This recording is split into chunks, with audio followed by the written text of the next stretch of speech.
Hi class, this is Mr. Su. I'm trying to, today we're going to go through the CFU for chapter 3.1, Scatterplots and correlation.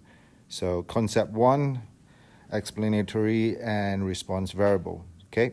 So you should be able to distinguish between explanatory and response variables for quantitative data. So look at the question. Identify the explanatory and response variable in the following situations. How does stress affect your test performance? In a recent study, researchers studied students' test anxiety and subsequent performance on a standardized test. So the explanatory data or explanatory variable here in this case would be the student's test anxiety, because you're using that to actually see if there's does it affect the performance, right? So that should be the explanatory variable. Now, next one, response variable, that should be the student's performance on the standardized test. Okay, so let's continue. Is brain size related to memory? A 1995 study measured the volume of each subject's hippocampus and then registered a short verbal retention assessment. So in this question, what would be the explanatory variable? And the answer to this is, so you need to think what is affecting what. So is brain size related to memory? And if so, what is the X variable? What is the explanatory variable? So here the explanatory variable is the volume of the subject's hippocampus. And what is the response variable? So what is it affecting, right? What are they using to measure, okay? So it's the verbal retention assessment.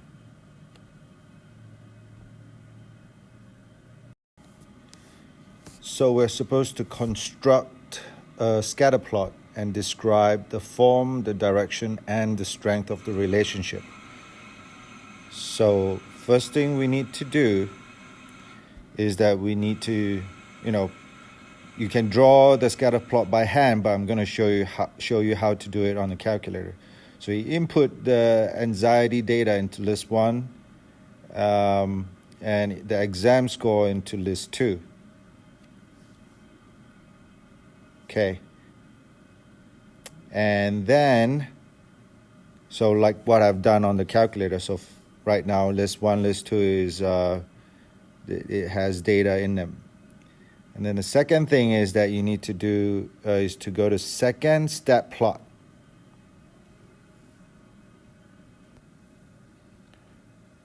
So we need to quit, come out of it. And then we go to second stat plot, press enter. So we need to switch that plot on. So when we go to type, the very first one is the one that we need. That's a scatter plot. So X list, we should have list 1. So we press second 1, which will give us list 1. And the Y list, the response variable, it's Y2, L2.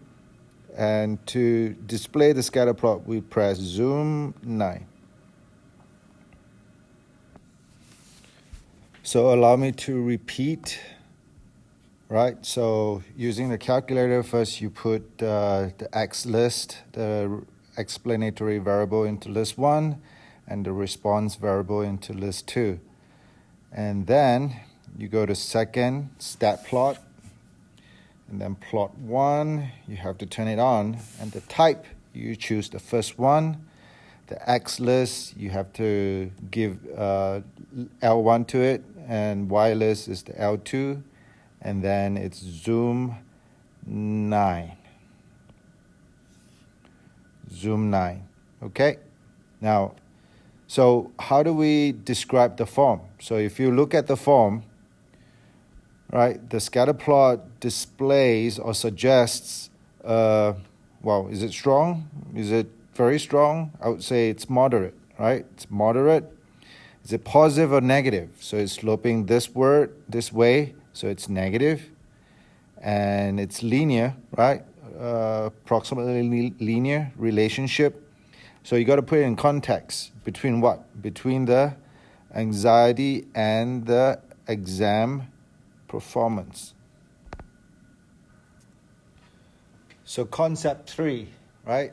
Concept 3, measuring linear relationships, correlation. So check for understanding. I can interpret the correlation. Okay, let's continue. All right, use the data from the anxiety versus exam score example to calculate and interpret the correlation coefficient.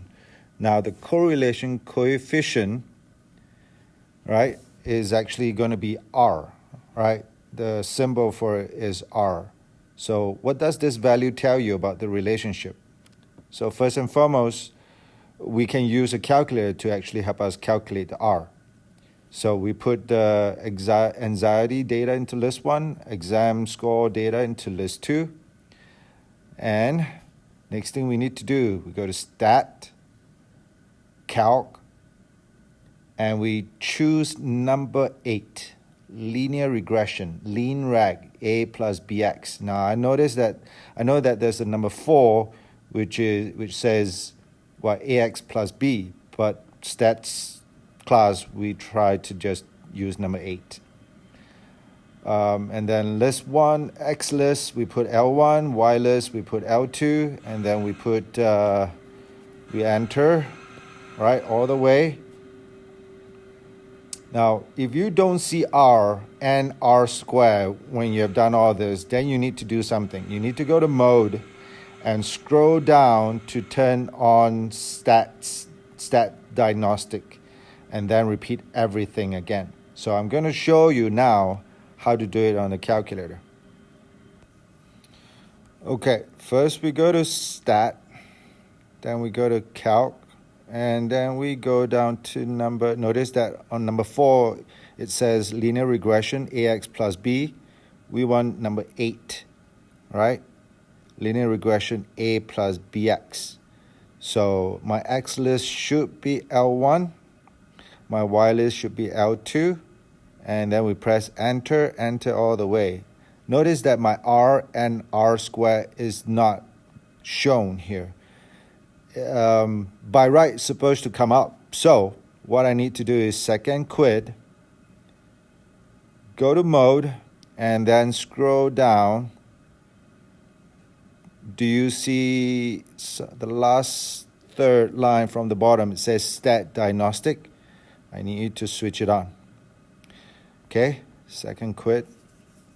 And then do the same thing. Go to Stat, Calc, number 8, L1, L2, and enter. Look at this. R is written, right? You'll find your R. Okay, so what does all those things mean on the calculator? So y equals to a plus bx is an equation of a linear line, and a can be found on the calculator. You see that a is 71.346, round to the nearest 3 decimal place. That is actually your y-intercept. And then b is negative 1.142, and that is your slope, right? That's your slope. And then r squared, which is the determination of coefficient, which you'll learn later. And r, in this case, is your correlation coefficient. And that is equals to negative 0.816, right? Negative 0.816. So now if it's a negative, do you notice that r and r squared, if you square negative 0.816, you will get 0.666, right? So from the r, negative 0.816, it's because r can only be from negative 1 to 1. So this r is pretty strong, right?